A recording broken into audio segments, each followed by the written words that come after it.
मुंबई पुणे एक्सप्रेसवेवर आज दुपारी 3 वाहनांचा विचित्र अपघात झाला असून एका कारने समोरील कंटेनरला जोरदार धडक दिल्याने भीषण अपघात झाला आहे।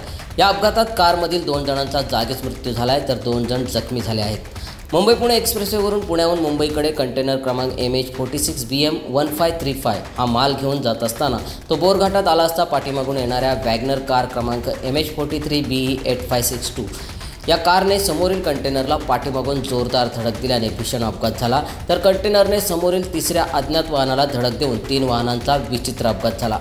या अपघातात कारमधील 4 जणांपैकी 2 जणांना गंभीर दुखापत होऊन त्यांचा जागीच मृत्यू झाला आहे तर 2 जण किरकोळ जखमी झाले आहेत। या अपघाताची माहिती मिळताच IRB पेट्रोलिंग, देवदूत यंत्रणा, डेल्टा फोर्स, महाराष्ट्र सुरक्षा बल, लोकमान्य हॉस्पिटलची टीम, अपघातग्रस्त टीमचे सदस्य, खोपोली पोलीस, बोरघाट पोलीस आदी तात्काळ घटनास्थळी दाखल होत कारमध्ये अडकलेल्या प्रवाशांना बाहेर काढून पुढील उपचारासाठी MGM रुग्णालयात दाखल करण्यात आले आहे तर 2 व्यक्तींचे मृतदेह खोपोली नगरपालिका हॉस्पिटलमध्ये पाठवण्यात आले आहेत। सम्राट मराठी लाईव्हसाठी दत्तात्रय शेडगेसह ब्युरो रिपोर्ट, खालापूर।